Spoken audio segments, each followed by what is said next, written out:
ग्राहकांना समजावणं अवघड जातं की का कॉस्ट वाढते वा आपण जे घेतोय ते खरंच ते वर्थ आहे का एखादी गोष्ट. तर ते थोडंसं आपल्याला एज्युकेट करावं लागतं कस्टमरला. आपला कस्टमर तसा सुज्ञ आहे. बॅटरी क्वालिटीमध्ये लीड ॲसिड बॅटरी आणि लिथियम आयन बॅटरी काय करतात, मार्केटमध्ये 40,000ला गाडी देतो म्हणतात, त्याच्यामध्ये लीड ॲसिड बॅटरी टाकतात. करेक्ट. मग त्या लीड ॲसिड बॅटरीचं लाईफ जर बघायला गेलं तर ते फक्त 1 वर्ष आहे. पण ते पण कोणत्या, जे एकदम चांगल्या क्वालिटीच्या बॅटरीज आहेत त्यांचं लाईफ 1 वर्ष आहे. जर कंपॅरिझन जर केलं ना, मोठमोठे ब्रँड सुद्धा आज इलेक्ट्रिकल स्कूटरमध्ये फेल आहेत. नमस्कार मित्रांनो, मी अक्षय बेडवाल द क्लॅरिटी शो पॉडकास्टच्या दुसऱ्या भागामध्ये तुमचं सर्वांचं स्वागत करतो. आजचे आपले प्रमुख पाहुणे आहेत श्री गिरीश बिरादार सर. त्यांनी GBB इंडस्ट्रीज आणि GBB मोबिलिटी या 2 कंपन्या सुरुवात केली आहेत. तर आपण त्यांचा प्रवास कसा झाला, त्यांनी कोणत्या प्रकारे संघर्ष केला आणि त्यांचं व्हिजन काय आहे याबद्दल जाणून घेणार आहोत. तर चला आपण आपल्या प्रमुख पाहुण्यांचं स्वागत करूया. नमस्कार गिरीश सर. नमस्कार सर. तुमचं क्लॅरिटी शो पॉडकास्टमध्ये खूप खूप स्वागत आहे. तुम्ही आमच्या विनंतीला मान देऊन इथे आलात त्याबद्दल तुमचे खूप खूप आभार. थँक्यू फॉर इन्व्हायटिंग मी. तर सर, GBB इंडस्ट्रीज आणि GBB मोबिलिटीचा तुमचा प्रवास, तुमचं व्हिजन काय आहे आणि तुमचं म्हणजे सुरुवात कशी झाली याबद्दल थोडक्यात आम्हाला मार्गदर्शन करणार का? Yes sir, definitely. 2000मध्ये साधारण मी इथं छत्रपती संभाजीनगरला आलो. JNEC MGM JNEC मध्ये माझं इंजिनिअरिंग झालेलं आहे. ओके. 2004ला मी पासआउट झालो. त्यानंतर म्हणजे 12वीपासूनच अशी संकल्पना होती की काही ना काही बिझनेस करायचा. ओके. म्हणजे माइंडमध्ये असं होतं की जॉब नाही करायचा, बिझनेस करायचा, हे माइंडमध्ये होतं फिक्स. त्यानंतर मग 2004ला जसं इंजिनिअरिंग झालं, 1 वर्ष जॉब केला. 1 वर्ष जॉब केल्यानंतर GBB इंडस्ट्रीज ही कंपनी चालू केली. सुरुवातीला GBB इंडस्ट्रीज जेव्हा चालू केली तेव्हा 2च मशीन आमच्याकडे होत्या. मी आणि माझ्या भावाने मिळून ही कंपनी स्थापन केली. त्यानंतर हळूहळू कस्टमर बेस वाढत गेला. आज जवळपास 130 एम्प्लॉईज GBB इंडस्ट्रीजमध्ये काम करतात. ओके. आणि GBB ई मोबिलिटीमध्ये जवळपास 70 एम्प्लॉईज काम करतात सर. ओके. हां. आणि GBB इंडस्ट्रीजचा टर्नओव्हर साधारण 40 करोडपर्यंत गेलेला आहे. अच्छा. जी की हायड्रॉलिक फिक्सर मॅन्युफॅक्चरर आहेत आम्ही. ओके. इतके दिवस आम्ही दुसऱ्यासाठी हायड्रॉलिक क्लॅम्पिंग फिक्सर्स बनवायचो. मग या संकल्पनेतनं असं लक्षात आलं की व्हाय नॉट फॉर अस, का हेच काम आपल्यासाठी पण आपण करू शकतो. आपला पण एक 2 व्हीलरसाठी ब्रँड आपण एस्टॅब्लिश करू शकतो. आणि मार्केटमध्ये संधी पण होती आणि इलेक्ट्रिकल व्हेकल्सच्या डिमांड पण होत्या. त्याच्याप्रमाणे मग आम्ही हे संकल्पनेतून उतरवलं त्याला. मग आता GBB मोबिलिटीची सुरुवात कधी झाली? GBB ई मोबिलिटी ही आम्ही मागच्या वर्षी दसऱ्याला चालू केलेले 2025मध्ये. ओके. हां. अच्छा. मग GBB इंडस्ट्रीज सुरू करताना म्हणजे भांडवल किती लागलं वगैरे, किंवा तुम्हाला नेमकं कोणत्या कोणत्या समस्यांना सामोरं जावं लागलं आणि ते फिक्चर्स मॅन्युफॅक्चरिंगच का तुम्ही निवडलं? सर, एक तर पहिली गोष्ट, भांडवल जे आहे आईवडिलांनी जवळपास 10 लाखापर्यंत सुरुवातीला दिलं. माझे आईवडील दोघं पण नोकरदार होते. त्यांच्यासाठी ही 10 लाख ही अमाऊंट खूप मोठी होती. पण त्यांनी आमच्याकडे आम्हाला प्रोत्साहन देण्यासाठी किंवा आमचा कॉन्फिडन्स बघून त्यांनी ती 10 लाख जेमतेम जमवली आणि आम्हाला दिलं.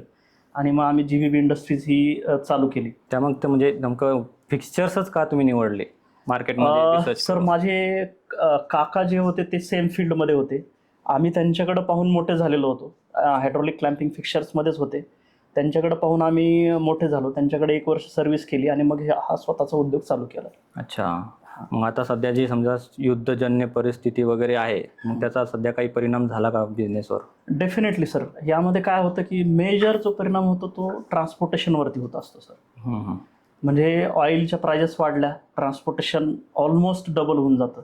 करेक्ट. म्हणजे काही गोष्टी जर समजा आपल्याला इम्पोर्ट करायच्या त्या महागणार. काही गोष्टी अशा आहेत की आपल्याला बाहेरच्या देशांवरती, कंट्रीजवरती डिपेंड असावं लागतं. डेफिनेटली. म्हणजे सगळ्याच गोष्टी आपण इथं बनवू शकत नाही. वर्ल्ड क्लास क्वालिटीच्या गोष्टी आपल्याकडे काही गोष्टी अशा आहेत की त्यांना बाहेरनंच घ्यावं लागतं, आपल्याला इम्पोर्ट करावंच लागतं आपल्याला. तर त्या कंडिशनमध्ये मग आपली कॉस्ट वाढते. डेफिनेटली. आणि सप्लाय पण हॅम्पर होतो.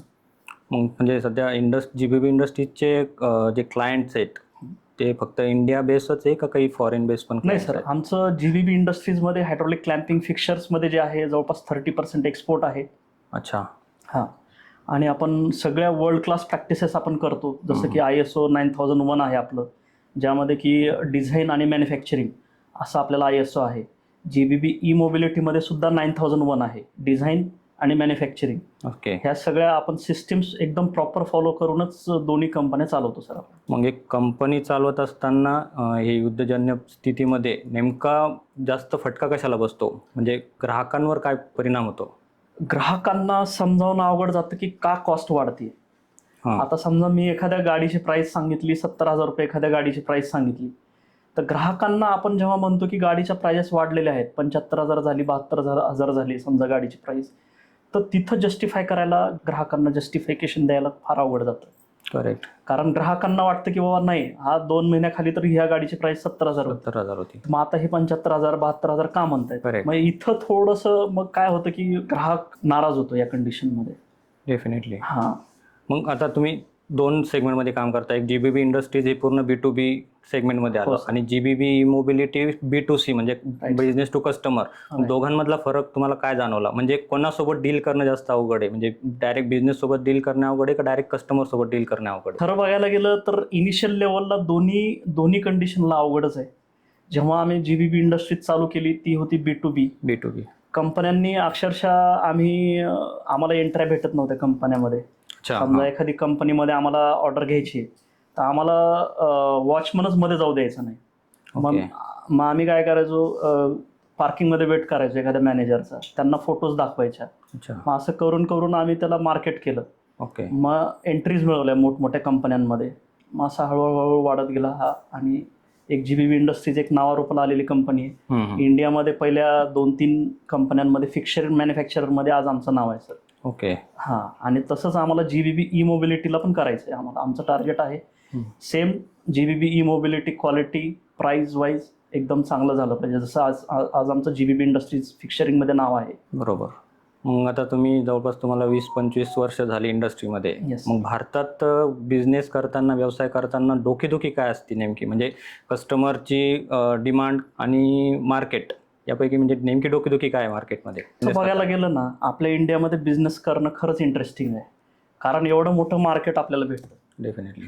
म्हणजे ॲज सच नेगेटिव्ह पॉईंट असं काहीच नाही. आपल्याला खूप मोठं मार्केट भेटतं, कस्टमर रिक्वायरमेंट खूप मोठी असते, आणि हे कॅप्चर करण्यासाठी आपल्याला काय काय करायला पाहिजे हा आपल्याकडे रोड मॅप पाहिजे.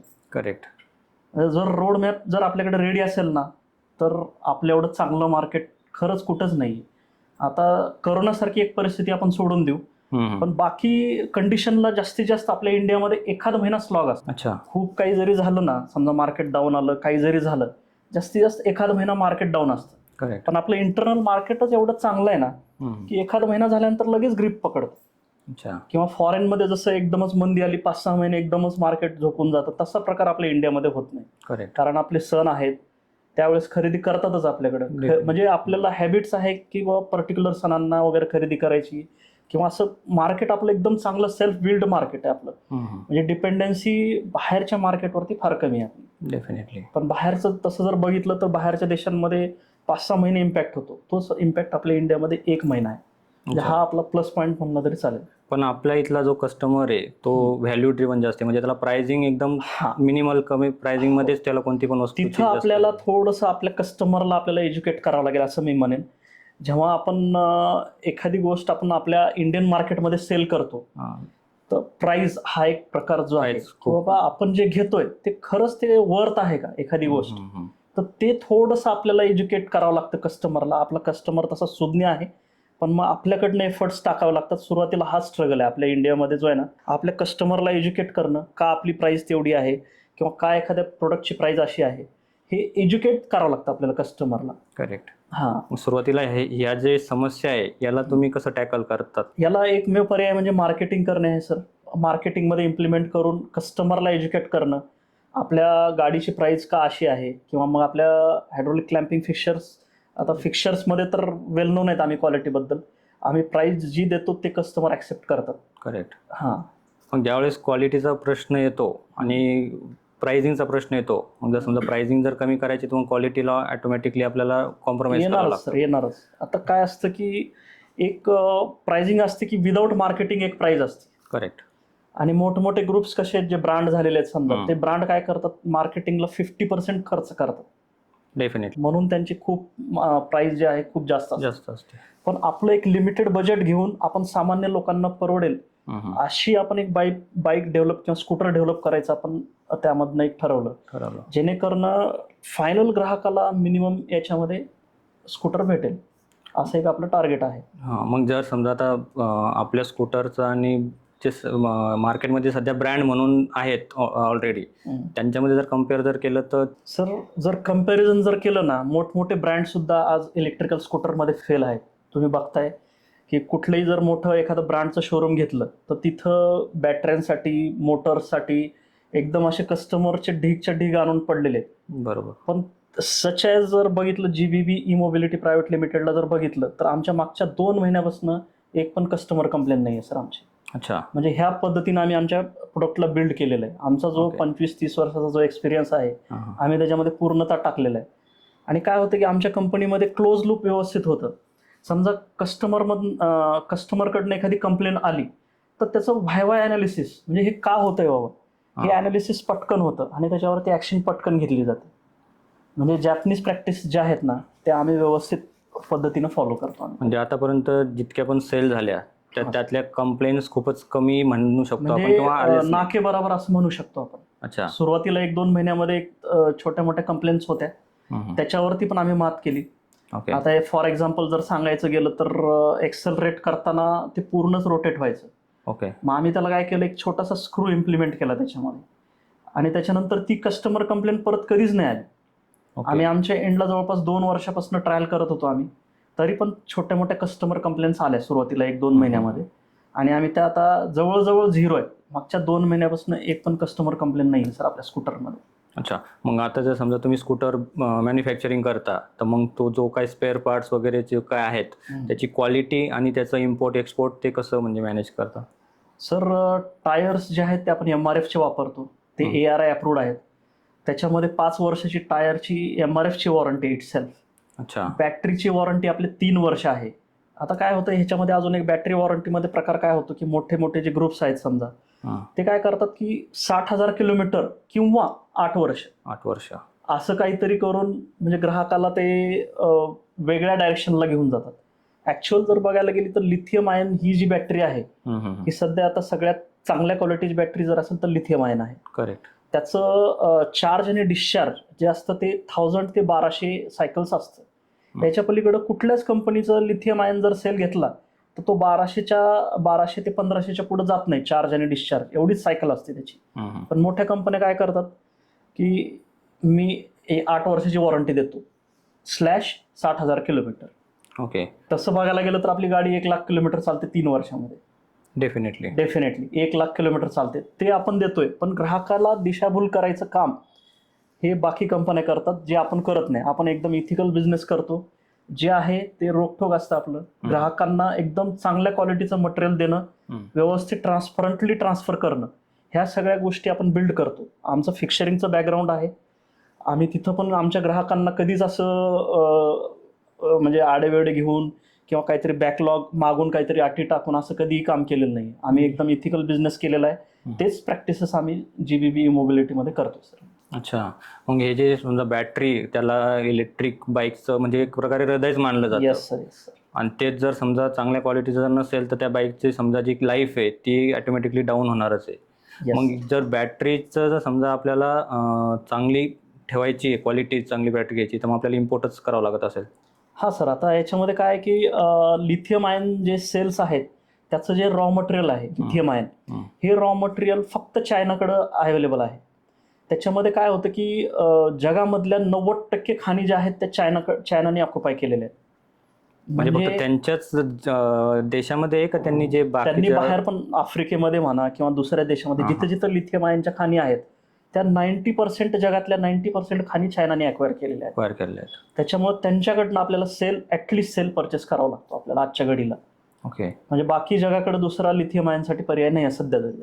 म्हणजे सध्या भारतात पण कुठेच अवेलेबल नाही. खाणी नाही आहेत. फार कमी खाणी आहेत पूर्ण जगामध्ये. म्हणजे असंही म्हणलं चालन की जर समजा चायनाने जर पूर्ण हे एक्सपोर्ट बंदच करून टाकला तर पूर्ण मार्केटच डाऊन होण्याचे चान्स खूप म्हणजे सगळ्या मार्केटला एक प्रकारची इलेक्ट्रिकल मार्केटला आळा बसू शकतो यामध्ये.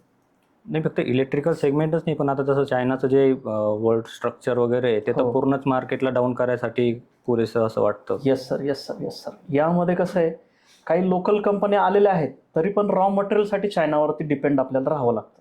अच्छा. इंडियन कंपनीज पण बऱ्याचशा आहेत की ज्या सेल्स बनवण्यामध्ये अग्रगण्य झालेले आहेत, हा. पुढाकार घेत आहेत. हा. पण अजूनही आपल्याला म्हणावं तेवढं आपण त्यामध्ये पुढे नाही आहेत अजूनही. अच्छा. मग हे जे समजा गव्हर्नमेंटनं सध्या आपलं भारत सरकारनं हे आत्मनिर्भर भारत किंवा मेड इन इंडिया, तर मग याच्यात EVचा काय रोल प्लॅन करून ठेवला आहे? बाकीचे पार्ट्स आहेत सर भरपूर, जे की आपण इथं बनवू शकतो. फायबर पार्ट्स आहेत, प्लास्टिक पार्ट्स आहेत, त्यानंतर चेसिस आहे, किंवा अजून बाकी जे की इलेक्ट्रॉनिक्स पार्ट्सला पण आपल्याला चायनावरती डिपेंड राहावं लागतं. अच्छा. पण बाकीचे 50% पार्ट्स आपण इंडियामध्ये बनवू शकतो आजही. पण ऐकण्यात आलेले की बऱ्याचशा कंपन्या अशा आहेत सध्या स्टार्टअप म्हणून ज्या उदयास आलेल्या आहेत, त्या बॅटरीच्या क्वालिटीमध्ये कॉम्प्रोमाइज करतायत. लो क्वालिटीच्या बॅटरी यूज करून एकदम कमी किमतीमध्ये EV सेल करतायत. खूप चांगला प्रश्न विचारला सर. म्हणजे आजच्या घडीला जर बघितलं तर हा खूप महत्त्वाचा प्रश्न आहे. बॅटरी क्वालिटीमध्ये लीड ॲसिड बॅटरी आणि लिथियम आयन बॅटरी काय करतात, मार्केटमध्ये 40,000ला गाडी देतो म्हणतात, त्याच्यामध्ये लीड ॲसिड बॅटरी टाकतात. करेक्ट. मग त्या लीड ॲसिड बॅटरीचं लाईफ जर बघायला गेलं तर ते फक्त 1 वर्ष आहे. पण ते पण कोणत्या, जे एकदम चांगल्या क्वालिटीच्या बॅटरीज आहेत त्यांचं लाईफ 1 वर्ष आहे. आणि जर समजा याच्यामध्ये 40,000च्या गाड्यांमध्ये ते काही चांगल्या क्वालिटीच्या बॅटरी देणार नाहीत, लीड ॲसिडमध्ये पण एकदम लो क्वालिटीच्या बॅटरीज देतात. मग त्यामध्ये काय होतं, ते 3-4 महिन्यातच खराब व्हायला लागते ती गाडी. डेफिनेटली. म्हणजे लोकांना आपल्याला गाडी घेताना हे लक्षात घ्यायला पाहिजे की ही 40,000ची आपण गाडी घेतोय, पण मग त्याच्यात लीड ॲसिड बॅटरी आहे का लिथियम आयन बॅटरी आहे. बरं, लिथियम आयन आहे तर त्यातले फीचर्स काय आहेत, सेफ्टी पॉईंट्स काय आहेत, हे सगळ्या गोष्टी त्याच्यामध्ये कन्सिडर व्हायला पाहिजे. फॉर एक्झाम्पल आता लिथियम आयनमध्ये सांगतो मी तुम्हाला, लिथियम आयन बॅटऱ्या 50,000ला गाडी विकतात आज बरेच जण, म्हणजे एकदम चीप कॉस्टमध्ये गाडी विकतात. आमच्या आणि त्यांच्यामध्ये 5-10 हजाराचा फरक पडतो. पण मग आमच्या फीचर्समध्ये काय होतं, बॅटरी जर घेतली, आमची कॅन बेस्ड बॅटरी आहे. आता कॅन बेस्ड बॅटरी म्हणजे काय की बॅटरी आणि चार्जर ह्याच्यामध्ये कम्युनिकेशन होतं. अच्छा.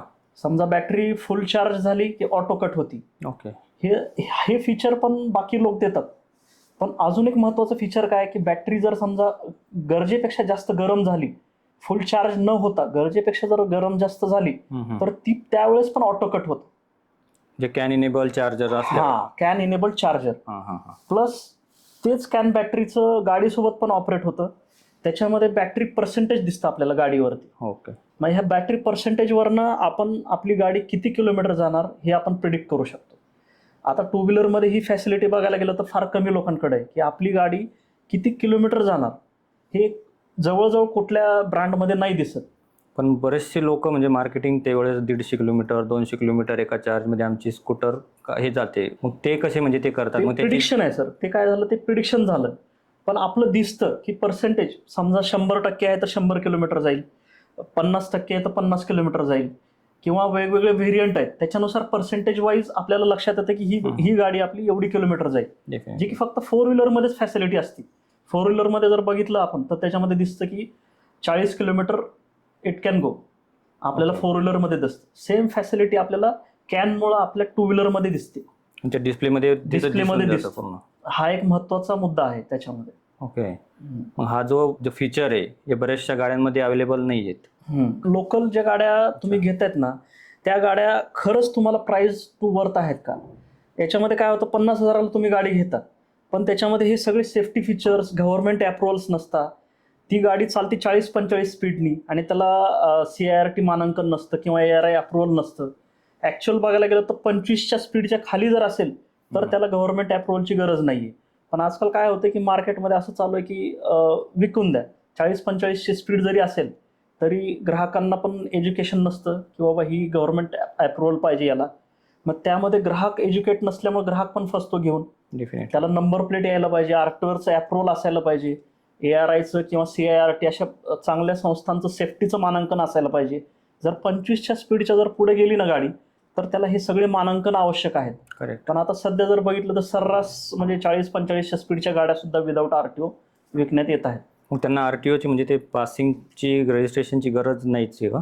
25च्या खाली असेल तर गरज नाहीये सर. पण जर 25च्या स्पीडच्या जर वर असेल गाडी तर त्याला कंपल्सरी गव्हर्नमेंटकडनं मॅन्डेटरी आहे की त्याला तुम्हाला RTO नंबर मॅन्डेटरी आहे. हे ग्राहकांना एज्युकेट करायला पाहिजे आपण.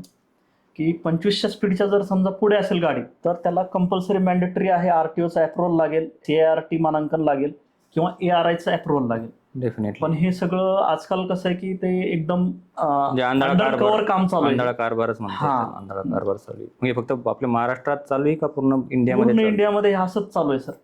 अच्छा. या कंपन्यांना आणि तसं जर बघायला गेलं तर महाराष्ट्रामध्ये जर तुम्ही असं सापडले की 25 किलोमीटर पर आवरच्या वरती तुमची स्पीड आहे गाडीची आणि तुम्ही ते विकताय विदाऊट आरटीओ किंवा विदाऊट सेफ्टी नॉर्म्स न फॉलो करता, तर त्याला 100 करोडचं फाईन आहे.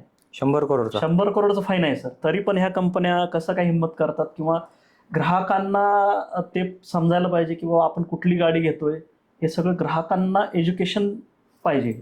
मग जर गाडी समजा आता एखादा ग्राहक जर एखाद्या शोरूम मध्ये जात असेल, एखादी ऍड बघत असेल, मार्केटिंगची ऍड की अशी अशा प्राइसची गाडी आहे, मग त्यानं ही ऍड बघितल्यानंतर आणि शोरूमला गेल्यानंतर कोणत्या कोणत्या गोष्टी विचारल्या पाहिजे जेणेकरून तो या ट्रॅपमध्ये फसणार नाही?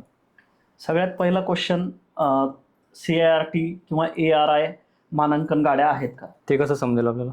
आता त्याच्यामध्ये सर्टिफिकेट तुम्ही डिमांड करू शकता कंपन्यांना. अच्छा. किंवा तुमच्याकडे सर्टिफिकेट आहे का, किंवा गाडीला जर नंबर आला तर त्यांना सेफ्टी मानांकन असणार. तुम्ही नंबर प्लेटच्याच गाड्या घ्या, म्हणजे काय होईल की तुम्हाला सेफ्टी मानांकन राहील त्या गाड्यांना, स्पोर्ट होणार नाहीत गाड्यांची. आता बऱ्याच ब्रँडेड कंपन्यांमध्ये पण स्पोर्ट होतात, पण मग त्याचं प्रमाण फार कमी आहे. जे विदाऊट आरटीओ किंवा विदाऊट मानांकनच्या गाड्या आहेत त्याच्यामध्ये जास्त प्रमाण आहे. असं आढळलं की बऱ्याच बिल्डिंगच्या बिल्डिंग जळून खाक झालं. डेफिनेटली झाले आहेत. म्हणजे त्याच्यामध्ये क्वालिटी नसते प्रोडक्ट्समध्ये, एकदम लो ग्रेडचं मटेरियल वापरलं जातं. म्हणजे त्याला कोणीच रेग्युलेशन नाही आहे ना त्याला. तुमचं कंट्रोलरची क्वालिटी काय आहे, तुमच्या ब्रेक्सची क्वालिटी काय आहे, हे कुठलंच त्याच्यामध्ये पैमानच नाहीये, कारण ते without RTO without any regulation विकतायत. तर आपल्या ज्या गाड्या आहेत त्या आरटीओ नंबर प्लेट येतो आपल्या गाड्यांना, त्याच्यानंतर CIRT मानांकन आहे आपल्या गाड्यांचं. ते सगळ्या प्रोडक्टला क्वालिटी मेंटेन केलेली आहे आपण त्याच्यामध्ये. अच्छा. मग जर समजा त्या एखादी बॅटरी सुरक्षित आहे की नाही हे ग्राहकाला कसं समजेल? त्याच्यामध्ये ऑटो कट नावाचं एक फीचर मस्ट आहे आणि कॅन बेस्ड फीचर मस्ट आहे. याच्यामध्ये काय होतं की जर बॅटरी मध्येच 100% चार्ज न होता जर मध्येच गरम जरी झाली तर ती ऑटो कट झाली पाहिजे. हा प्रकार उन्हाळ्यामध्ये जास्त होतो. समजा टेम्परेचर वाढलं आणि बॅटरी गरम झाली तर तिथं स्फोट होण्याचे चान्सेस वाढतात. आणि मग ते चार्जर काय करतं, जे कॅन बेस्ड चार्जर नाहीये ते कंटिन्युअली 100% होईपर्यंत चार्ज करत जातं ते. पण मग त्या केसमध्ये बॅटरीचं टेम्परेचर आणि हे सगळ्या गोष्टी मॅपिंग होत नाही त्याच्यामध्ये. पण आपल्या कॅन बेस्ड चार्जरमध्ये हे सगळ्या गोष्टी मॅपिंग होतात. लगेच चार्जरला सूचना जाते की बाबा हे गरम झालेली बॅटरी, तर आपल्याला चार्जिंग थांबवावं करावं लागेल. येस, हे सगळ्यात महत्वाचं फीचर आहे त्याच्यामध्ये. म्हणजे मग हे जे सगळे कारण आहेत हेच जबाबदार आहेत आग लागण्यासाठी, जबाबदार आहेत कॉस्टिंगला पण हेच जबाबदार आहेत. आम्ही हे सगळ्या सेफ्टी फीचर्स त्याच्यामध्ये टाकतो, म्हणून आमच्या व्हेकल्स जनरल लोकांपेक्षा थोड्या कॉस्टली आहेत, पण ब्रँडपेक्षा एकदम वाजवी दरामध्ये आपण विकतोय. सगळ्या ब्रँडचे फीचर्स आपण त्याच्यामध्ये टाकलेले आहेत, पण किंमत कमी आहे. पण लोकलशी कम्पेअर कराल तर थोडीफार आमची किंमत जास्त आहे, पण मग फीचर्स एकदम नाही. म्हणजे आता जर समजा सेफ्टी फीचरचा जर विचार केला, कस्टमरला 10-15 हजार रुपये जास्त द्यायला काहीच हरकत नाही. मग इलेक्ट्रिक सेगमेंटमध्येच असं काय म्हणजे वातावरण निर्माण झालं की लोक फक्त 30-40 हजाराच्या बाईककडे जास्त त्यांचं कल चालला? काय होतं सर, जेव्हा आपण एखादी गोष्ट घ्यायला जातो, आता समजा 40 हजारामध्ये गाडी आहे म्हणलं, समोरच्याला वाटतं की यार ही प्राइस खूपच कमी आहे, पण ती का कमी आहे हे ग्राहकांनी समजून घ्यायला पाहिजे. म्हणजे 40 हजाराची गाडी आपण घेतोय ती का एवढी कमी आहे आणि का बाकीच्या गाड्यांची प्राइस जास्त आहे. आता समजा एक ब्रँडेड कंपन्यांचं जरी एक्झाम्पल घ्यायचं म्हणलं तर मेकॅनिकल स्ट्रक्चरमध्ये फार वीक आहेत बऱ्याच ब्रँडेड कंपन्या. एक सिंगल शॉक अब्झर दिलाय समोर, पण ते आमच्या गाड्यांमध्ये 2 शॉक अब्झर आहेत आणि प्रॉपर बिल्ड क्वालिटी चांगली आहे. त्यामुळे काय होतं की मोटर मागच्या सीटवरती जेव्हा माणूस बसतो एखादा, त्यावेळेस जेव्हा बंप वगैरे होतं त्यावेळेस आपली मोटर खराब होत नाही. शॉक अब्झरची क्वालिटी चांगली असल्यामुळे काय होतं की मोटरवरती जे हादरे येतात ते कमी बसतात आणि मोटर खराब होत नाही. तेच ब्रँडेड कंपन्यांमध्ये असं आढळलंय की मोटर लगेच खराब होऊन जाते, लगेच त्याचा आवाज यायला चालू होतो. आणि आपली मोटर जी आहे ती हब मोटर आहे, त्याला बेल्ट वगैरे काही लावलेलं नाहीये. आणि बेल्टचं काय होतं की मेंटेनन्स जास्त असतो. पावसाळ्यामध्ये आवाज येतो, पावसाळ्यामध्ये मेंटेनन्स देतो.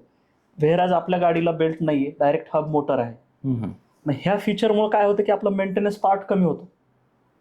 जवळजवळ आपल्याला फक्त मला वाटतं ब्रेक शू जर सोडला तर बाकी कुठलाच पार्ट मेंटेनन्सला येत नाही सर आपला. म्हणजे फक्त ब्रेक शू थोड्या दिवसांना आपल्याला चेंज करावं लागतात, जे की सगळ्याच गाड्यांना करावं लागतं. नॉर्मली मेंटेनन्सचा जो पिरियड आहे तो किती आहे आपल्या गाडीचा? किती? दर 5,000 किलोमीटरला आम्ही रेकमेंड करतो आमच्या कस्टमर्सला की दर 5,000 किलोमीटरला आपण त्याला सर्व्हिस करून घ्यावी.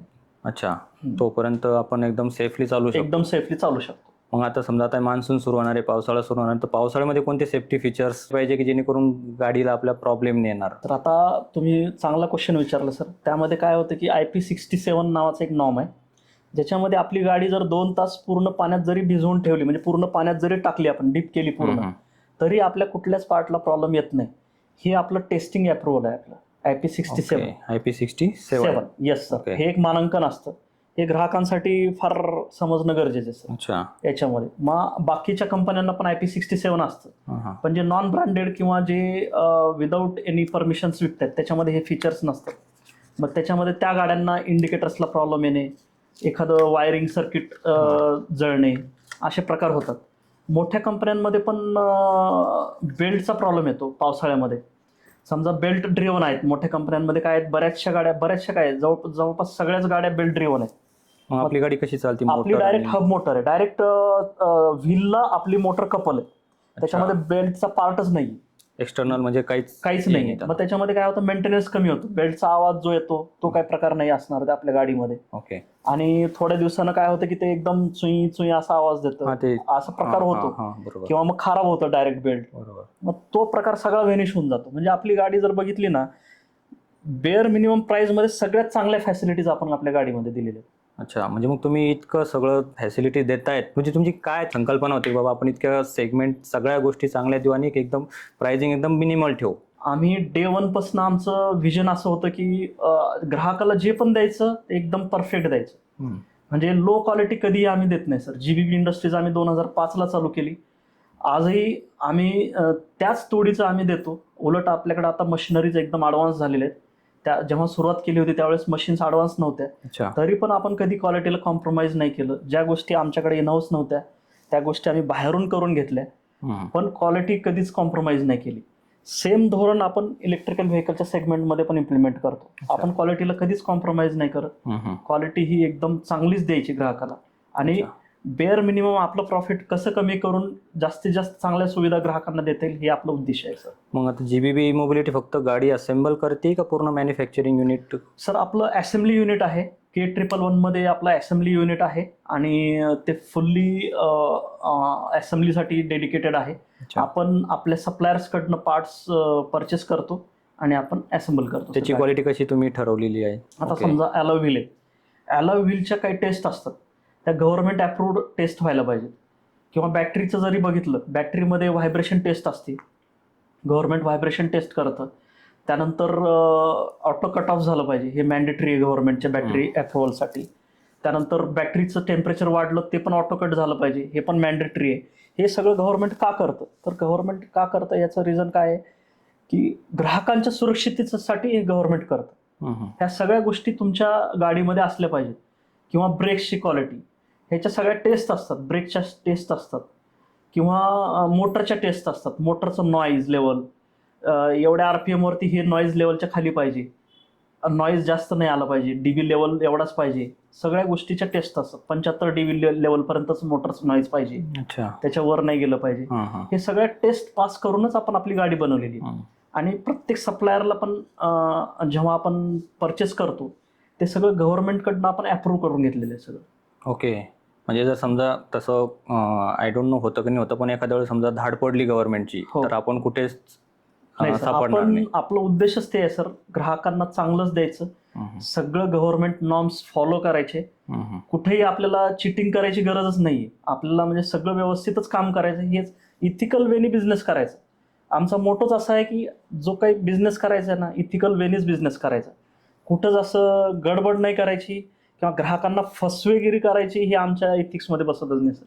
आम्ही जसं GBB इंडस्ट्रीज पण चालू केली, GBB ई मोबिलिटी पण चालू केली, पण आमचे इथिक्स एकदम चांगले ठेवायचे, म्हणजे जेणेकरून ग्राहकाला कुठेही फसवलं जाणार नाही. ग्राहक कधी हॅप्पी असला पाहिजे. मागच्या 2 महिन्यापासून जसं मी सांगितलं की एक पण कस्टमर कंप्लेंट नाही आहे सर आमच्या गाडीची. म्हणजे आम्ही एवढ्या चांगल्या लेवलवरती बिल्ड केले गाडीला आमच्या. ओके. मग जर समजा एखाद्या वेळेस अनावधाने जर समजा आपली आपली बॅटरी असेल किंवा कोणत्याही इलेक्ट्रिक व्हेकलची बॅटरी असेल ती जर खराब झाली तर त्याचा नेमका कॉस्टवर किती परिणाम होतो? मेजर कॉस्ट जी असते ना सर इलेक्ट्रिकल स्कूटर्समध्ये बॅटरीची असते. अच्छा. पण त्याच्यामध्ये काही सेल्स जर खराब झाले असतील तर ते आपण काही सेल्स बदलू शकतो. हा एक प्रकार आहे. पण ग्राहकांनी जर समजा खूपच खराब पद्धतीने वापरले तर त्या कंडिशनमध्ये बॅटरी पण चेंज करावं लागू शकते. अच्छा. म्हणजे ते समजा 15-20 दिवस महिनाभर तशीच न वापरता सोडली गाडी, ह्या कंडिशनमध्ये जास्त डिटोरेट होतात. इलेक्ट्रिकल व्हेकल जे आहेत ह्या कंडिशनला जास्त डिटोरेट होतात. तुमचा कंटिन्यू जर वापर असेल तर गाडी चांगली राहते. कुठली गोष्ट तर समजा 4 व्हीलर पण आहे, तुम्ही जर ती कंटिन्यू व्यवस्थित वापरली 15 दिवस तशीच ठेवली तर त्याला पण प्रॉब्लेम येतो. थोडाफार येतोच. हां, तर तसं आहे. तुम्ही व्यवस्थित रेग्युलर गाडी जर वापरली तर कुठली गाडी चांगली असते. नाही, बऱ्याच लोकांमध्ये अशी मानसिकता झालेली आहे की बाबा इलेक्ट्रिक व्हेकल घ्यायची, त्याचं जास्त लाईफ सायकल नाही आहे. 2-3 वर्षानंतर ती ऑटोमॅटिक बॅटरी खराब होणार. मग आता जर समजा 1-1.5 लाखाची व्हेकल घ्यायची आणि तिची बॅटरी जर 50,000ची भरायची 2 वर्षानंतर, तर त्याचं जो मेंटेनन्सचा जो जास्त हे खर्च तो बॅटरीवरच होणार आहे. बरोबर. त्याच्यामुळे बरेचसे लोक त्याला टाळाटाळ करतात आणि शेवटी पेट्रोलवरच डिपेंड राहतात. सर सगळ्यात पहिल्यांदा तर मी सगळ्या नागरिकांना सांगू इच्छितो की आपल्याला सगळ्यात चांगली संधी आहे पेट्रोल आणि डिझेलपासून मुक्त व्हायची. करेक्ट. आपण सध्या पेट्रोल आणि डिझेलमुळं अडचणीत आलोय. डॉलर आणि इंडियन रुपीजमध्ये डिफिशियन्सी वाढते, म्हणजे डिफिशिएट होते, आपलं रुपया डिफिशिएट होतं आपण. तर आपण जर समजा पेट्रोल आणि डिझेल सोडून जर या गाड्यांकडे वळलो तर ऑटोमॅटिक आपलं कन्झम्पशन कमी होईल. आणि सगळ्यात महत्त्वाचं म्हणजे पर्यावरणावरचा जो इम्पॅक्ट आहे. आज घडीला एवढ्या गाड्या झालेल्या आहेत पेट्रोल आणि डिझेलच्या, आपण पाहतोय आपण टेम्परेचर किती वाढतंय, किती आपण सगळेजण सहन करतोय ह्या गोष्टीमध्ये. पेट्रोल डिझेलमुळं आपण पर्यावरणाची सगळ्यात मोठी हानी आहे. ॲज अ सुजाण नागरिक म्हणून मी सजेस्ट करेन की तुम्ही इलेक्ट्रिकल व्हेकलकडं हळूहळू वळावं.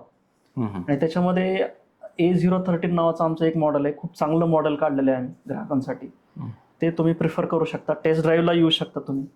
टेस्ट ड्राईव्ह फ्री आहे पूर्ण? Yes sir, definitely sir, definitely. अच्छा. तुम्हाला गाडी आवडली तर पुढची प्रोसेस करू शकतो आपण. अच्छा. रस्त्यावर पूर्ण इलेक्ट्रिक व्हेकलच झाले समजा फ्युचरमध्ये, तर पर्यावरणावर किती त्याचा चांगला परिणाम होईल? सर आपण आता थोडक्यात जर चांगला प्रश्न आहे. आणि ज्यावेळेस आपला कोरोना लागला होता त्यावेळेस सगळं लॉकडाऊन होतं. करेक्ट. तर आपला म्हणजे कोरोनाच्या नंतर 2 ते 3 वर्ष जर बघितलं तर पावसाचं प्रमाण खूप चांगलं होतं. बरोबर. म्हणजे पोल्युशन जर आपण कंट्रोल केलं समजा तर पर्यावरणावरती किती इफेक्ट पडतो हे आपल्याला त्याच्यावरून लक्षात येतं. कोरोनाच्या नंतर जवळजवळ 3-1 वर्ष खूप चांगला पाऊस झाला सर. बरोबर. म्हणजे आपण इमॅजिन नाही करू शकत मागच्या 15-20 वर्षामध्ये चांगला पाऊस झाला नसेल. त्याच्यानंतर कोरोनाच्या नंतर 3-4 वर्ष सलग चांगला पाऊस झाला. जर आपण सगळ्यांनी जर याची जाण ठेवून पेट्रोल डिझेल व्हेकल न घेता इलेक्ट्रिकल व्हेकल जर घेतल्या तर खूप चांगलं आहे सर. म्हणजे याचा अर्थ की बाबा इलेक्ट्रिक व्हेकल म्हणजे ग्रीन एनर्जी जर समजा आपण वापरात आणली तर प्रदूषणाचं प्रमाण खूप प्रमाणात कमी होईल. डेफिनेटली. आज आपण प्रत्येक जण बघतो कॅन्सरनं पीडित आहे किंवा दमा आहे किंवा घशाचे आजार आहेत. बरोबर. किंवा डोळ्याचे आजार आहेत, इचिंग होतं. हे सगळ्या गोष्टी कशामुळे आहेत सर? पेट्रोल आणि डिझेलच्या व्हेकलमुळे आहेत. आपण त्याला कुठंतरी आळा टाकून एक सुजाण नागरिक बनवून आपण EV कडे वाटचाल करायला काहीच हरकत नाही. अच्छा. म्हणजे ते जे सायलेन्सर मधून जे धूर येण्याचे प्रमाण आहे ते इलेक्ट्रिक व्हेकलमध्ये नाहीच आहे ना सर, नाहीच आहे. लिथियम आयन आपल्याला डिस्पोजेबल आहे. त्याच्या बऱ्याच फॅक्टरीज आहेत डिस्पोजेबलच्या, ज्याच्यामधून आपण रिसायकल पण करू शकतो लिथियम आयन. म्हणजे एकदम सेफ आहे सर. हे इंधन जे आहे ग्रीन सोर्स आहे आपलं. येस. आणि याच्यात गव्हर्नमेंटनं पण बरेचसे म्हणजे अपील केलेले आहेत. आपले पंतप्रधान पण खूप प्रमाणात अपील करतात की ग्रीन एनर्जी वापरा, स्वदेशी वापरा, लोकल फॉर वोकल. मग गव्हर्नमेंटच्या याच्यात काय सबसिडीज ऍड आलेल्या आहेत? आता जर समजा गाडी जर 80% पार्ट जर इंडियामध्ये जर बनवलेले असतील तर त्या गाडीवरती गव्हर्नमेंटनी पर किलोवॅट मला वाटतं एक 10,000 सबसिडी दिलेली आहे. अच्छा. हां. पण आता आपल्या गाडीमध्ये 50% पार्ट आपण बाहेरून इम्पोर्ट करतोय, त्याच्यामुळे आपल्याला सबसिडी नाही भेटत आहे. तरी पण आपण प्राईजमध्ये भरपूर कॉम्पिटेटिव्ह आहेत. पण त्यामध्ये काय होतं की काही पार्ट असे आहेत की आपल्याकडे क्वालिटी पार्ट्स बनत नाही. जरी मोठे ब्रँड असतील ना तर ते आपल्याकडे इंडियामध्ये बरेचसे असे पार्ट आहेत की ते क्वालिटी पार्ट्स बनत नाही. मग त्यामुळं आम्हाला इम्पोर्ट करावं लागतं. मग भविष्यामध्ये अशी योजना आहे का की ती पूर्ण पार्ट्स आपण स्वतः तयार करून आपल्या? येस सर, डेफिनेटली आमची तशी योजना आहे. आम्ही पूर्ण 80-90% मेक इन इंडिया करायचा आमचा प्रयत्न आहे. अच्छा. तो प्रयत्न कधीपर्यंत सक्सेस होण्याचे चान्सेस? मे बी येणाऱ्या 3-4 वर्षामध्ये आम्ही तो कम्प्लीट करू सर आम्ही. अच्छा. मग त्याच्यानंतर समजा 3-4 वर्षानंतर प्राइस बाईकची जी प्राइस आहे ती वाढणार आहे का कमी होणार आहे? डेफिनेटली सर कमीच होईल. जर ती मेक इन इंडिया असेल, इम्पोर्ट ड्युटी असती, बऱ्याचशा कॉस्ट असतात. आता एक छोटं जर एक्झाम्पल घ्यायचं म्हणलं, कंट्रोलर. आपल्या इंडियामध्ये कंट्रोलरची क्वालिटी भेटत नाही सर. काय होतं की IP67 गव्हर्नमेंटकडनं अप्रूव्ड असतं, पण ते चालतच नाही इंडियन कंट्रोलर. मग ते आपल्याला चायनावरनं घ्यावं लागतं. किंवा मोटर जी आहे IP67 इंडियन मॅन्युफॅक्चरर भरपूर जण बनवतात, पण मग त्याची क्वालिटी एवढी डाऊन असते की ती आपण वर्ल्ड क्लास क्वालिटीला बीटच नाही करू शकत. अच्छा. म्हणजे काही गोष्टी ज्या आहेत त्या आपल्याला चांगल्या क्वालिटीच्या देण्यासाठी इम्पोर्ट करावं लागतं सर. मग हे जे पार्ट्स आहेत हे इंडियामध्ये तयार व्हायला नेमका म्हणजे त्याचा प्रॉब्लेम काय आहे की इंडियामध्ये तयार होत नाही जसे गव्हर्नमेंटचे नॉर्म्स आहेत? आपल्याला काय करावं लागेल सर, आपली इंडियन मेंटॅलिटी चेंज करावं लागेल. असं नाही आहे की आपण बनवू शकत नाही. मेन काय होतं की आपली पण मेंटॅलिटी आपल्याला स्वतःला चेंज करावं लागेल. इंडियन प्रोडक्ट आहे म्हणलं की आपण काय म्हणतो, याची प्राइस एवढी का जास्त? बरोबर. म्हणजे आपण इंडियन प्रोडक्ट घ्यायचं म्हणलं की पहिल्यांदा प्राइसवरती वॉर करतो. प्राइसवरच सर्व चालतं आपलं. एक्सपोर्ट म्हणला ना, आपण डबल प्राइस द्यायला पण म्हणजे तयार असतो आपण. एक्सपोर्टेड प्रोडक्ट आहे म्हणलं की आपण, आपली इंडियन मेंटॅलिटी काय, तर आपण डबल प्राइस पण द्यायला तयार असतो. पण इंडियन प्रोडक्ट म्हणलं की आपण काय करतो, लगेच बार्गेनिंग चालू करतो. करेक्ट. ह्याची प्राइस एवढी का, मला एवढ्यामध्येच दे, एवढ्यामध्येच दे, असं म्हणजे अशी बार्गेनिंग स्टाईल चालू करतो. यामुळं काय होतं की इंडियन मॅन्युफॅक्चरवरच दबाव वाढतो. बरोबर. मग त्या प्रोडक्टला म्हणजे आपण एक्सपोर्टच्या निम्म्यामध्ये कसं तयार करायचं ही मेंटॅलिटी बनते. म्हणजे क्वालिटीमध्येच त्यांनी डाऊन करायला सुरुवात करतात. हे न करता तुम्ही वर्ल्ड क्लास प्रोडक्ट तयार करा आणि तुम्ही प्राइस घ्या त्याची. बरोबर. काहीच हरकत नाही, तुम्ही प्राइस घ्या, वर्ल्ड क्लास प्रोडक्ट तयार करा. आमचं तर असंच म्हणणं आहे. आज आमची हीच मोटिव्ह आहे आमचं की वर्ल्ड क्लास प्रोडक्ट तयार करायचे आणि कस्टमरला एज्युकेट करायचं आणि प्राइस घ्यायची कस्टमरकडून. सर असं बऱ्याच वेळेस ऐकण्यात येतं किंवा मध्ये आपण रील स्क्रोल करत असताना सोशल मीडियावर बघत असतो की पर्टिक्युलर ब्रँडची जी बाईक आहे ती 150 किलोमीटर चालते, 200 किलोमीटर चालते. बऱ्याच बाईक अशा ऐकण्यात आलेल्या आहेत की त्या 250-300 किलोमीटरपर्यंत चालतात. पण खरी हकीकत काय आहे? चांगला क्वेश्चन आहे सर. ह्याच्यामध्ये काय होतं की बरेच ब्रँड्स फक्त हे फेक कमिटमेंट्स आहेत या सगळ्या. ॲक्च्युअल रिॲलिटीमध्ये त्याच्या हाफवरतीच येतं. म्हणजे जर समजा 250 किलोमीटर 200 किलोमीटर चालत असेल तर ते 80-90 किलोमीटरच चालतात. किंवा जे लोकल गाड्या पण आहेत, समजा आता आम्हाला अजून एक अडचण काय येते की लोकल गाड्या ज्या आहेत त्या विकताना सांगतात की बाबा हे 40,000-50,000 मध्ये गाडी आहे आणि ही 100 किलोमीटर चालते. पण मग काय होतं की ती ॲक्च्युअल चालते 40च किलोमीटर आणि आमची तीच गाडी 100 किलोमीटर आम्ही जी चालते म्हणून विकतो त्याची प्राइस जाते जवळपास नाही म्हणलं तरी 90,000ला जाते. ओके. आणि मार्केटमध्ये असं सांगतात की आम्ही ही गाडी 100 किलोमीटर चालती आणि त्याची प्राइस असते 40,000-50,000 रुपये. पण जेव्हा ते वापरायला चालू करतो ग्राहक, ॲक्च्युअल रिडिंग येते 40 किलोमीटर आणि आमची 40 किलोमीटर चालणारी गाडी ही 55,000ला भेटते सर. 40 किलोमीटर चालणारी 55,000ला. पण ग्राहकाची दिशाभूल केली जाते मार्केटमध्ये. एकतर त्याच्यामध्ये क्वालिटी नसते त्या गाड्यांमध्ये, गव्हर्नमेंट अप्रुव्हल नसतं आणि ग्राहक फसला जातो यामध्ये. मग आमचं सजेशन असं आहे की जेव्हा तुम्ही इलेक्ट्रिकल व्हेकल घ्याल ना, तेव्हा तुम्ही चांगल्या गाड्यांची निवड करा, आमच्या गाड्यांची निवड करा किंवा एखादी चांगली गाडी जी की बाबा सेफ्टी मानांकन प्राप्त गाड्यांची निवड करा तुम्ही. अच्छा. मग जर समजा पण असं कधी ऐकण्यात आलं नाही, फक्त काही लोक स्वतः व्हिडिओ बनवतात की माझ्या गाडीला असा प्रॉब्लेम आला, मग अशा लोकांना जे प्रॉब्लेम आलेत त्यांनी तक्रार कुठे करायची? याच्यामध्ये आता बऱ्याच मोठमोठ्या ब्रँड्स बऱ्याच ठिकाणी शटडाऊन झालेले आहेत. बरोबर. RTOकडे तक्रार होती याची. बऱ्याच गोव्यामध्ये पण मोठमोठे ब्रँड्स बंद झालेले आहेत. बरोबर. आपल्या महाराष्ट्रामध्ये पण बंद व्हायला. याच्यामध्ये काय मेन रिझन सर्व्हिसचा पण प्रॉब्लेम आहे. त्यांना समजतच नाही की त्यांच्या गाड्यांमध्ये काय प्रॉब्लेम आहे, त्यांना स्वतःलाच समजत नाही. म्हणजे जे विकतात त्यांनाच माहिती नाही की कशामुळे गाड्या बंद पडतात. अच्छा. इलेक्ट्रिक व्हेकलमध्ये सर्व्हिसमध्ये नेमकं काय काय असतं? आता आमची तर फार मोठी टीम आहे सर सर्व्हिसची. माझ्याकडनं as a director of GBB mobility me commit करू शकतो. तुम्ही एक जरी फोन केला तर ऑनसाईट आम्ही सर्व्हिस देऊ, एवढी चांगली टीम आमच्याकडे आहे. सर्व्हिसमध्ये आम्ही कुठंच मागे पडत नाही. कस्टमरने फोन केला, बऱ्याच कस्टमरच्या ऑनसाईट जाऊन सर्व्हिस दिलेल्या आहेत सर. नांदेडमध्ये एक कस्टमर होता, त्याचं ॲव्हरेज निघत नव्हतं, तर आमचा माणूस तिथे जाऊन पूर्ण 100 किलोमीटर चालती आमची गाडी, त्याला पूर्ण ऑन पेपर दाखवून दिलं आणि कस्टमरची सिग्नेचर घेऊन आला सर आमचा माणूस. इथून नांदेडला गेला सर आमचा माणूस. अच्छा. आमचा तिथं डीलर होता, डीलरचा फोन आला, सर कस्टमरचं म्हणणं आहे की त्यांना 100 किलोमीटर भेटत नाही. आमचा माणूस तिथं गेला प्रत्यक्षात, त्याचं जी काही स्टँडर्ड प्रोसिजर आहे ती सांगितली कस्टमरला, कसं वापरायचं चांगल्या पद्धतीनं जेणेकरून ते 100 मेंटेन होईल. आता आम्ही 100 किलोमीटर सांगितली तर 100 प्लसच चालणार आमची गाडी. ओके. म्हणजे दुसऱ्या कंपन्यांसारखं असं नाहीये की 100 किलोमीटर चालणार आणि 50 किलोमीटर 40 किलोमीटर चालेल. हा प्रकार आमच्याकडे नाही. एकदम ट्रान्सपरंटली काम करतो आम्ही. 100 किलोमीटर चालणार तर 100 किलोमीटर चालणार, 40 किलोमीटर चालणार तर 40 किलोमीटर चालणार. अच्छा. आम्ही ग्राहकांशी एकदम ट्रान्सपरंट राहून व्यवहार करतो. चुकीच्या फेक कमिटमेंट्स आमच्या ह्याच्यात इथिक्समध्ये बसत नाही. अच्छा. मग आता जसं समजा पेट्रोल गाडीमध्ये जर समजा एखाद्या पार्टला जर समजा काहीतरी डॅमेज झाला तर ऑटोमॅटिकली ॲव्हरेज कमी होतं. Yes. मग इलेक्ट्रिक व्हेकलमध्ये पण तसं काही आहे का, की ॲव्हरेज कमी होण्याचे काही जी कारणं आहेत ती कोणती असतात? तसं बघायला गेलं ना, ॲक्सिडेंट सोडला तर बाकी दुसरं काही रिझन नाहीये. म्हणजे कमी होण्याचं काही रिझन नाहीये. एखाद्या वेळेस ग्राहकांनी जर दुसऱ्याचा चार्जर लावला तर तिथं माल फंक्शन होऊ शकते बॅटरीला. म्हणजे असं कधी कधी ग्राहक करतो की दुसऱ्या कुठल्याचा तरी चार्जर घेऊन लावला तर त्याच्यामध्ये गडबड होऊ शकते. याच्यामध्ये काय असतं की कॅन वेगवेगळा असतो प्रत्येक कंपन्यांचा. ओके. म्हणजे एकमेकांचे चार्जर आपण न वापरलेलं कधीही चांगलं. अच्छा. ज्या गाडीचं चार्जर त्या गाडीनेच वापरलेलं कधी चांगलं. यामध्ये काय होतं की बॅटरी खराब होत नाही. सध्या आता 4 व्हीलर सेगमेंटमध्ये मार्केटमध्ये किंवा पेट्रोल पंपच्या ठिकाणी, रेल्वे स्टेशन, बस स्टँड ठिकाणी बरेचसे पब्लिक चार्जर इन्स्टॉल केलेले आहेत. येस मग ते जर चार्जर वापरले तर काही त्याचं काय असतं सर, कॅन मॅच असतो सगळ्या गाड्यांचा. जिथं म्हणजे कॉमन चार्जर्स असतात ना तिथंच कॅन मॅच असतो त्यांचा आणि ते स्टँडर्ड केलेलं असतं कॅन. पण जे लोकल गाड्यांचे चार्जर्स आहेत म्हणा किंवा मग बाकी गाड्यांचे जे चार्जर्स आहेत ते गडबड करू शकतात. त्या चार्जरवर 2 व्हीलर चार्ज होती का? आता म्हणजे डिपेंड आहे सर, बऱ्याच 2 व्हीलरचे पण चार्जिंग स्टेशन्स आलेले आहेत. अच्छा. हां.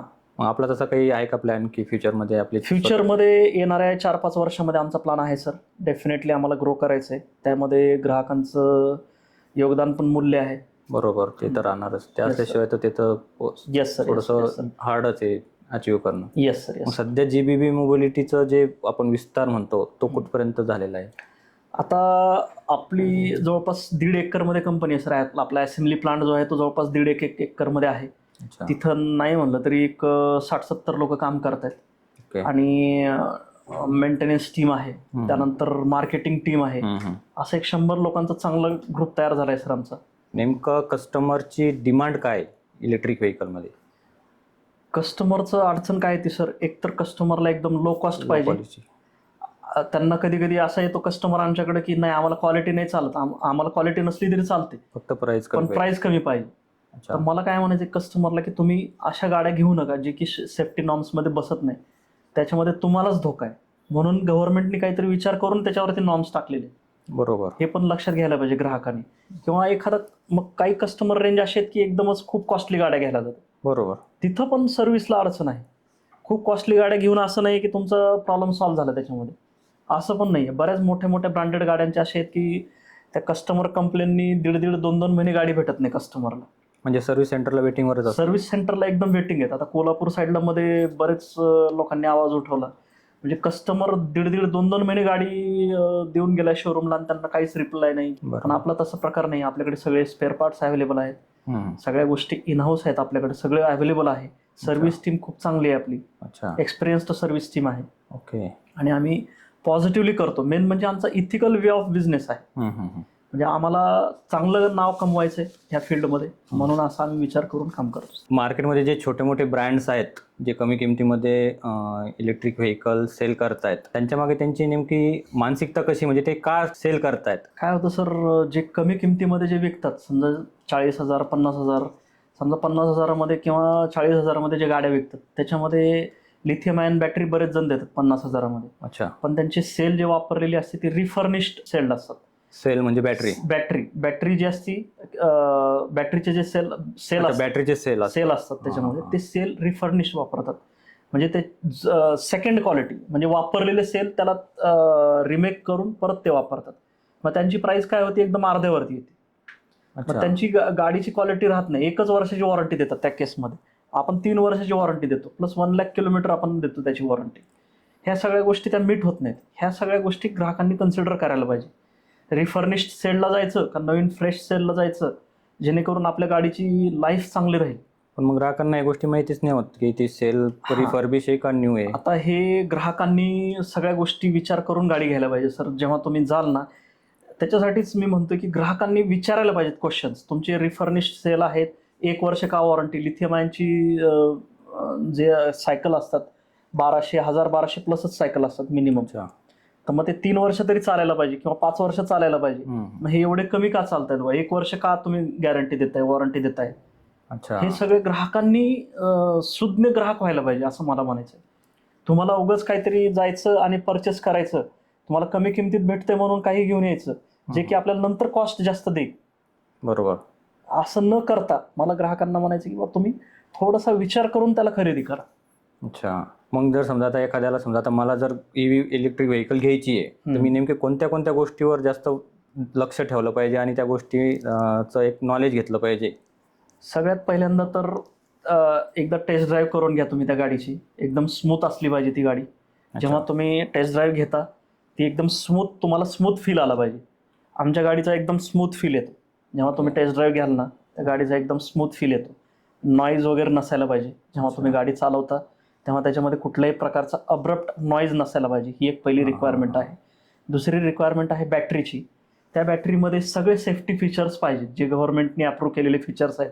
कॅन फीचर पाहिजे, बॅटरी मानांकन पाहिजे, त्याला सेफ्टी मानांकन पाहिजे, आणि चार्जर पण कॅन बेस्ड चार्जर पाहिजे, आणि शॉक अब्झर्वची क्वालिटी चांगली पाहिजे, जेणेकरून ते खराब होणार नाही गाडी. बऱ्याच मोठमोठे ब्रँड्स आहेत, एका खड्ड्यामधून जरी गाडी गेली तर लगेच ब्रेक होतात. असे क्वालिटी असलेले किंवा मेकॅनिकल ज्यांचं स्ट्रेंथ नाहीये, अशा गाड्या न घेता आमचं सगळं स्ट्रेंथ आहे. आम्ही मेकॅनिकल स्ट्रेंथ आमची चांगली आहे, बॅटरी चांगल्या क्वालिटीची वापरतो आपण. ह्या सगळ्या गोष्टी त्याच्यामध्ये कन्सिडर व्हायला पाहिजे जेव्हा आपण एखादी व्हेकल घेतो.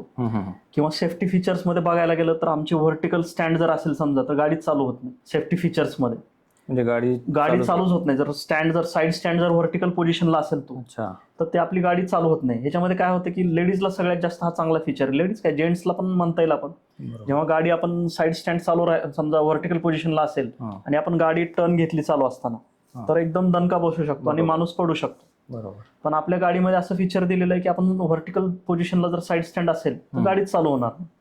आणि अजून एक महत्वाचं फीचर आहे त्याच्यामध्ये, अँटी थेफ्ट. म्हणजे जर समजा गाडीला चावी नसेल आणि गाडी थोडीशी जरी हलवली तर गाडी जागेवर लॉक होते आपल्या गाडी ह्याच्यामध्ये, म्हणजे जागेवरच लॉक होऊन जाते आणि प्लस अलार्म देते. ओके. ह्या फीचर्स बघायला पाहिजे ग्राहकांनी. अच्छा. की बाबा आपल्याला काय भेटते रिटर्नमध्ये. एखादी गाडी घेतोय, थोडक्यात सांगायचं झालं तर प्राइस बघायला पाहिजे की आपण जी गाडी घेतोय त्याच्यामध्ये आपल्याला काय भेटतंय. आम्ही अशी गाडी बनवली की त्याचं व्हॅल्यू एकदम चांगलं आहे ग्राहकांना. म्हणजे चांगले फीचर्स, कमी प्राइस, आणि चांगली क्वालिटी. प्रत्येक प्रोडक्ट आम्ही टायर MRF चे वापरले. म्हणजे प्रत्येक गोष्ट जी आहे ती आम्ही चांगल्या क्वालिटीची दिली, जी की मोठमोठे ब्रँड पण MRF चं टायर वापरत नाही. अच्छा. पण आम्ही MRF चे टायर वापरले. प्रत्येक गोष्ट ही चांगल्या क्वालिटीची वापरली आम्ही. अच्छा. म्हणजे मग आपली GBBची जी बाईक आहे, स्कूटर आहे, ती किती लोड ओढू शकते? 200 किलो पर्यंत आपले वेट कॅरिंग कॅपॅसिटी अप्रूव्ड आहे सर गव्हर्नमेंटकडे. 200 किलो पर्यंत 2 माणसं आणि 50 किलोची गोणी किंवा काही आपण 50 किलोचं त्याच्यामध्ये कॅरी करू शकतो. आणि जर समजा ग्रामीण भागातल्या लोकांसाठी प्रश्न आहे हा, की बाबा कारण की त्यांना शेतात जाण्यासाठी काहीतरी वेट घेऊन जाण्यासाठी, तर याच्यावर आपली गाडी सस्टेन होऊ शकते का? Yes sir, definitely. आम्ही ग्रामीण भागांसाठी पण विचार केलाय आणि करावंच लागतं. तुम्हाला नुसतं अर्बन एरियाचा विचार करून चालत नाही. आपली गाडी ग्रामीण भागात पण चालली पाहिजे. बरोबर. खाचखळगे असलेल्या रस्त्याला पण आपली गाडी चालली पाहिजे. याची टेस्टिंग आम्ही केलेली आहे. आम्ही स्वतः टेस्टिंग केलेली आहे याची. आणि 2 माणसं प्लस 50 किलो असं टाकून आपण गाडी व्यवस्थित चालवू शकतो. याच्यामध्ये कुठलीच खराबी येत नाही आपल्या गाडीमध्ये. अच्छा. व्हेरॅज मोठमोठ्या ब्रँडला पण अडचणी आहेत. थोडासा जरी मोठा दणका बसला तर लगेच मोटर खराब होती. मग ती मोटर त्यांना कळत पण नाही कशामुळे खराब झाली. शॉक अब्झर्वची क्वालिटी एकदम डाऊन असते. तर म्हणजे आपल्या गाडीमध्ये जे मटेरियल आहे ते मेटॅलिक मटेरियल आहे का फायबर टाईप मटेरियल कसं आहे? सर आपलं फायबर आहे. जिथं फायबर पाहिजे तिथं फायबर आहे. जिथं मेटॅलिक, जिथं समजा आता चॅसिस आहे, चॅसिसचं चांगलं मटेरियल वापरलेलं आहे आपण. अच्छा. जेणेकरून ग्रामीण भागामध्ये पण त्या गाड्या व्यवस्थित चालतील. म्हणजे जिथं जी गरज आहे. आता समजा आपली गाडी, एक कस्टमर गाडी घेऊन गेला, 2 दिवसानंतर गाडीला एका गायीने टक्कर मारली. अच्छा. आणि गाडी पडली. पण आम्ही त्याचं बाजूचं एक फ्रेम दिलेलं आहे अच्छा, ते सेफ्टी फ्रेम एक सेफ्टी फ्रेम दिलेली आहे आम्ही गाडीला. ओके. त्या फ्रेमवरती गाडी पडली, अक्षरशः गाडीला एक पण स्क्रॅच नाही आला सर. अच्छा. म्हणजे आम्ही अशा पद्धतीने गाडी डिझाईन केलेली. जिथं जे पाहिजे आवश्यक आहे, जिथं ज्या मटेरियलला जे आवश्यक आहे त्या मटेरियलला आम्ही ते दिलेलं आहे. जर समजा एखाद्याला जर जीबीबी मोबिलिटीचं जर समजा डीलरशिप घ्यायचंय तर त्याची प्रोसिजर कशी आहे पूर्ण? सर सगळ्यात पहिल्यांदा तर डीलरला 10 गाड्या घेणं मॅन्डेटरी राहील. त्यानंतर त्याची 10 ते 15 लाखापर्यंत इन्व्हेस्टमेंट करायची तयारी पाहिजे आणि प्लस त्याच्याकडे कमीत कमी 1000 ते 1200 स्क्वेअर फीट जागा पाहिजे. अच्छा. त्या 3-4 गोष्टी आहेत. आणि त्याच्यामध्ये काही सेफ्टी डिपॉझिट वगैरे काही घेत नाही आम्ही त्याच्यामध्ये. ओके. डीलर्स आणि डिस्ट्रीब्युटर सपोर्ट व्हावा म्हणून आम्ही असं काही अट ठेवलेली नाहीये. डीलर डिस्ट्रीब्युटर जगला तर आम्ही जगू असं आमचं म्हणणं आहे. गाडीची मार्केटिंग डीलर्स बघणार आहेत का तुम्ही? पूर्ण मार्केटिंग आणि सेफ्टी म्हणजे सर्व्हिस आणि मार्केटिंग तुम्हीच बघणार? Yes sir. सुरुवातीला जे काही 6 महिने मार्केटिंगचा खर्च येईल ते आम्ही करू. आणि सर्व्हिसमध्ये आमचा माणूस दर महिन्याला एकदा येत जाईल डीलरकडे. सर्व्हिस पण आम्ही आमच्या एंडकडे ठेवू आम्ही. जीबीबी मोबिलिटीचे सर्व्हिस सेंटर आहेत का अवेलेबल? Yes sir, definitely. अच्छा. आणि मग आतापर्यंत नेमकं कोणत्या कोणत्या शहरामध्ये आपण सर्व्हिस देतो आहे? मुंबईमध्ये झालेले आहेत सर डीलर. त्यानंतर छत्रपती संभाजीनगरमध्ये 2 आपले आहेत. त्यानंतर नांदेडला आहे आपला डीलर आणि लातूरला आहे आपला डीलर आणि उदगीरला आहे सर. आणि थ्रूआउट आता महाराष्ट्रामध्ये आपलं कॅम्पेन चालू आहे डीलर्ससाठी. जीबीबी मोबिलिटी जर बाईक घ्यायची तर कोणते कोणते फीचर्स आपण देतात जेणेकरून आपल्याला कस्टमर अट्रॅक्ट होण्यासाठी जास्त चान्सेस आहेत? आपल्या गाड्यांमध्ये कीलेस स्टार्ट पण आहे सर. कीलेस स्टार्ट म्हणजे विदाऊट की डायरेक्ट गाडी आपली कीलेस स्टार्ट होती सर. आपण त्या रिमोट वरती एक फंक्शन दिलेलं आहे ज्याच्यामध्ये आपण कीलेस गाडी चालवू शकतो आपण. ओके. एकदम चांगलं सुंदर फंक्शन आहे. नवीन यंग जनरेशनला ते खूप आवडू शकतं. अच्छा. त्याच्यानंतर अँटी थेफ्ट आहे. ओके. कॅन बेस्ड बॅटरी आणि चार्जर आहे सर. ओके. आपलं डिजिटल स्पीडोमीटर आहे ज्याच्यामध्ये आपल्याला आपली गाडी किती किलोमीटर जाणार हे कळतं. गाडीचं बॅटरी किती उरलेली आहे, जसं मोबाईलमध्ये आपल्याला पर्सेंटेज कळतं तसं त्याच्यामध्ये बॅटरी किती उरलेली आहे, किती पर्सेंटेज बॅटरी उरलेली आहे हे कळतं. ओके. आणि ओव्हरऑल बघितलं तर गाडीचा लुक पण एकदम चांगला केलेला आहे. गाडीतलं मटेरियल पण खूप चांगलं वापरलेलं आहे आपण. सध्या कोणत्या कोणत्या कलरमध्ये अवेलेबल आहेत? आता सध्या आपल्याकडे 3 कलर्स आहेत सर. व्हाईट कलर आहे, बॉटल ग्रीन कलर आहे आणि पिस्ता कलर आहे सर. सगळे खूप सुंदर असे कलर आहेत. आणि फ्युचरमध्ये नवीन याच्यात व्हेरियंट अवेलेबल होणार आहेत का? Yes sir. खूप चांगला प्रश्न आहे सर. आता आमचं याच्या नंतरचं टार्गेट असं आहे की याच्यापेक्षा एक थोडीशी मोठी स्कूटर काढायची, म्हणजे ते इन प्रोसेस आहे. आणि एक इलेक्ट्रिकल बाईक पण आम्हाला आणायची, एकदम चांगली स्टायलिश बाईक आमचं आणायचं चालू आहे. स्पोर्ट्स बाईक टाईपमध्ये आमचं काम चालू आहे त्याच्यावरती. थोड्याच म्हणजे एक 5-6 महिन्यामध्ये, मे बी 6-7 महिन्यामध्ये स्पोर्ट्स बाईक पण इलेक्ट्रिकलमध्ये येऊन जाईल. आणि सध्या आपल्याकडे व्हेरियंट कोणते कोणते अवेलेबल आहेत? 25 किलोमीटर सर आमच्याकडं 40 किलोमीटर चालणारी गाडी आहे. त्याच्यानंतर 60 किलोमीटर चालणारी गाडी आहे, 80 किलोमीटर चालणारी गाडी आहे आणि 100 किलोमीटर चालणारी. याचा जो ॲडव्हान्स व्हर्जन आहे तो 100 पेक्षा जास्तच असणार आहे. Yes sir, yes, definitely. तर मित्रांनो, गिरीश सरांनी आपल्याला बऱ्याच गोष्टींवर मार्गदर्शन केलेलं आहे आणि त्यांनी केलेल्या मार्गदर्शनावर तुम्ही सुद्धा एकदा विचार करून बाजारामध्ये जेव्हा पण इलेक्ट्रिक व्हेकल घेण्यासाठी जाणार तर या सगळ्या गोष्टींचा लक्षात आणून आणि त्या गोष्टीची मागणी करून तुम्ही इलेक्ट्रिक व्हेकल खरेदी करावी असं मी तुम्हाला आवाहन करतो. आणि गिरीश सरांनी आपल्याला खूप अमूल्य वेळ दिला त्याबद्दल त्यांचे परत एकदा आम्ही आभार मानतो. आणि परत भेटूया पुढच्या आपल्या नवीन व्यक्तिमत्वासह, नवीन विचारासह, नवीन विषयासह आणि नवीन क्लॅरिटीसह. तोपर्यंत धन्यवाद. जय महाराष्ट्र.